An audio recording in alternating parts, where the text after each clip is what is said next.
দৰং জিলা judiciary recruitment 2025 ফালৰ পৰা যিকেইটা পিয়নৰ কাৰণে পদ ওলাইছে তাৰ কাৰণে যদি আপোনালোকে আবেদন কৰিব বিচাৰে এপ্লিকেশ্যন ফৰ্মখন কেনেকৈ পূৰাব তাৰ বিষয়ে আজি এই ভিডিঅ'ত মই আপোনালোকক দেখুৱাম।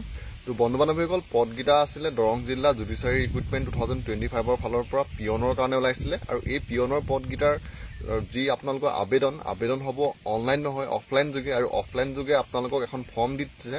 এই ফৰ্মখন আপোনালোকে ফিল আপ কৰি আপোনালোকে দৰং জিলা জুডিচিয়াৰী অফিচত আপোনালোকে সাবমিট কৰিলেই হৈ যাব। তো এই ফৰ্মখন কেনেকৈ ফিল আপ কৰিব তাৰ বিষয়ে আজি এই ভিডিঅ'ত মই আপোনালোকক দেখুৱাম। ফৰ্মখন প্ৰথম আপোনালোকে পাছপোৰ্ট সাইজ ফটো এখন দিব লাগিব। ইয়াত দি দিছে জেগা ফটো দিয়াৰ কাৰণে। তো ফটোৰ কাৰণে আপোনালোকে ফটো এখন প্ৰথম ইয়াত কাষতে লগাই ল'ব। তাৰপিছত আহিলে নেমত প্ৰথম আপোনাৰ নামটো দিব আৰু ইয়াত লেটাৰটো ব্লক লেটাৰ আপোনালোকে কেপিটেল লেটাৰত নামটো দিব। তাৰপিছত আহিলে জেণ্ডাৰ মেল নে ফিমেল সেইটো আপোনালোকে ইয়াত দিব লাগিব। তাৰপিছত আহিলে আপোনালোকৰ কাষ্টটো কি হয় আপোনালোকে সেইটোতে ইয়াত চিন দি দিলেই হ'ব। চিন দি দিয়াৰ উপৰিও আপোনালোকে ইয়াত যোনটো এইফালে এক্সট্ৰাকৈ জেগা দিছে তাত আপোনালোকে লিখিবও লাগিব। তাৰপিছত আহিলে আপোনালোকৰ father's name, mothers name, husband name, যদি আপোনালোকে মেৰিড হয় তেতিয়া আপোনালোকে হাজবেণ্ডৰ নেমটো দিব লাগিব আৰু ডেট অফ বাৰ্থটো আপোনালোকৰ স্কুলৰ চাৰ্টিফিকেটত যেনেদৰে আছে ঠিক তেনেদৰে ইয়াত ডেট অফ বাৰ্থটো দিব। তাৰপিছত আপোনালোকৰ এজ আপোনালোকৰ এতিয়া বৰ্তমান বয়সটো কিমান হৈছে সেইটো আপোনালোকে ইয়াত দিব লাগিব। তাৰপৰা নেশ্যনেলিটিটো দিব। তাৰপিছত যদি মেৰিড হয় আপোনালোকে ইয়াত য়েছ দিব, যদি নহয় আপোনালোকে 10 নম্বৰটো ইয়াত ন' বুলি দিব।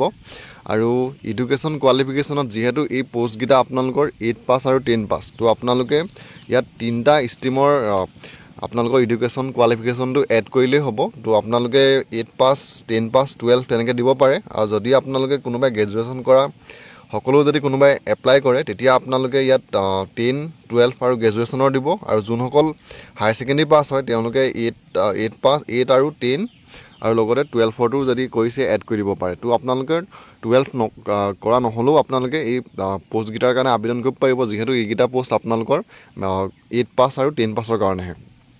আৰু এই গীটাৰ ঘৰত প্ৰথম আপোনালোকে এক্সাম দিব। তো ক্লাছ 10ৰ যদি যোনসকল 8 পাছে এপ্লাই কৰিব বিচাৰিছে তেওঁলোকে এক্সাম নেমত আপোনালোকৰ এক্সামটো ইয়াত ব'ৰ্ড অফ ছেকেণ্ডেৰী এডুকেশ্যন সেৱাই হ'ব, যিহেতু আপোনালোকৰ ক্লাছ 10লৈকে সেৱাই ধৰা হয়। তাৰপৰা স্কুল কলেজ ইউনিভাৰ্চিটি আপোনালোকে কোন স্কুলৰ পৰা পাছ কৰিছিলে সেইটো দিব। তাৰপৰা ব'ৰ্ডটো আপোনালোকৰ সেৱাই হ'ব।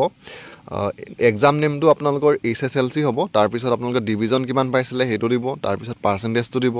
তাৰপিছত ছেকেণ্ড ঘৰটোতো আপোনালোকৰ বাকী গোটেইকেইটা একেই হয়। যদি আপোনালোকে হায়াৰ ছেকেণ্ডেৰী এড কৰে তেতিয়া আপোনালোকৰ ব'ৰ্ডখন চেঞ্জ হ'ব, Assam higher secondary education council দিব। তাৰপিছত ডিভিজনটো কিমান পাইছিলে, পাৰ্চেণ্টেজ কিমান, সেই সকলোবিলাক দিব লাগিব। তাৰপৰা গ্ৰেজুৱেশ্যনতো আপোনালোকৰ যদি এপ্লাই কৰে কোনোবাই তেতিয়া আপোনালোকৰ এক্সাম নেমটো ইয়াত চেঞ্জ হ'ব, তেতিয়া আপোনালোকে BA দিব। আৰু স্কুল কলেজ ইউনিভাৰ্চিটিটো আপোনালোকৰ ইউনিভাৰ্চিটিখনৰ নামটো দিব।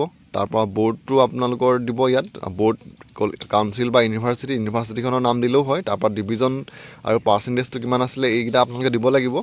তাৰপিছত উঠিছে ৰিলিভেণ্ট আদাৰ কোৱালিফিকেশ্যন, যদি আপোনালোকৰ আদাৰ কিবা কম্পিউটাৰ তেনেকুৱা কিবা থাকে তেতিয়া আপোনালোকে ইয়াত দিব পাৰে। তাৰপৰা ৱৰ্ক এক্সপিৰিয়েঞ্চো যদি আপোনালোকে ক'ৰবাত কিবা কাম কৰি থকা থাকে তেতিয়া আপোনালোকে সেইটো ইয়াত এড কৰি দিব পাৰিব।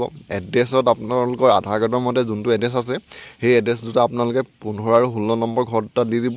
তাৰপৰা 17 নম্বৰত আপোনাৰ ওপৰত কিবা কমপ্লেইন বা কিবা তেনেকুৱা চলি আছে নেকি সুধিছে, যদি আছে আপোনালোকে য়েছ দিব আৰু যদি নাই তেতিয়া ন' দিব। তাৰপৰা 18 নম্বৰটো আপোনালোকৰ যদি সুধিছে কিবা আপোনালোকৰ কেছ আছে নি আপোনালোকৰ ওপৰত, যদি আছে য়েছ দিব আৰু যদি নাই ন' দিব। তাৰপিছত 19 নম্বৰটো ক'ৰবাৰ পৰা আপোনালোকৰ তেনেকৈ কিবা টাৰ্মিনেট হৈছিলে নেকি সুধিছে, যদি হৈছে আপোনালোকে য়েছ দিব, যদি নাই হোৱা তেতিয়া ইয়াত আপোনালোকে ন' দিব। তো 17, 18 আৰু 19ৰ ঘৰকেইটা আপোনালোকে ন'ৱে দিব।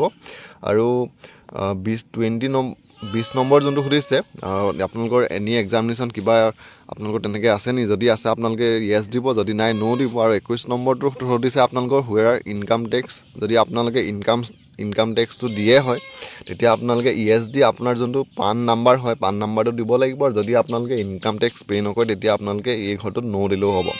আৰু টেলিফোন নাম্বাৰত আপোনাৰ মোবাইল নাম্বাৰ, ইমেইল ID এই দুটা আপোনালোকে দিব লাগিব। আৰু এইকেইটা দি হোৱাৰ পিছত আপোনালোকৰ প্লেচ আৰু ডেটটো দিব, আপোনালোকে ক'ৰ পৰা এই ফৰ্মখন ছাবমিট কৰিছে। তাৰপৰা ফুল ছিগনেচাৰ অফ দ্য এপ্লিকেণ্টত আপোনাৰ নিজৰ ফুল ছিগনেচাৰটো দিব। আৰু ছিগনেচাৰটো দি আপোনাৰ যোনকেইটা ডকুমেণ্টছ হয় আপোনালোকৰ যদি 10 পাছৰ হয় আপোনালোকে এপ্লাই কৰি আছে তেতিয়া 8 পাছ আৰু 10 পাছৰ আপোনালোকে মাৰ্কশ্বিট চাৰ্টিফিকেট আপোনালোকে ছাবমিট কৰিব লাগিব। আৰু ইয়াতে যোনটো পাছপোৰ্ট এই ফটোগ্ৰাফ চাইজ বুলি আহিছে, ইয়াত আপোনালোকে এখন পাছপৰ্ট চাইজ ফটো ইয়াত লগাব লাগিব। আৰু এইকেইটা লগাই আপোনালোকে আপোনাৰ এই ফৰ্মখন আৰু আপোনাৰ ডকুমেণ্টছকেইটা office of the chief judicial magistrate Darrang জিলাত আপোনালোকে ছাবমিট কৰিব লাগিব। আৰু ইয়াৰ ছাবমিট কৰাৰ লাষ্ট ডেটটো হৈছে 31 আগষ্ট। তো 31 আগষ্টলৈকে আপোনালোকে এই পদকেইটাৰ কাৰণে অফলাইন যোগে আবেদন কৰিব পাৰিব।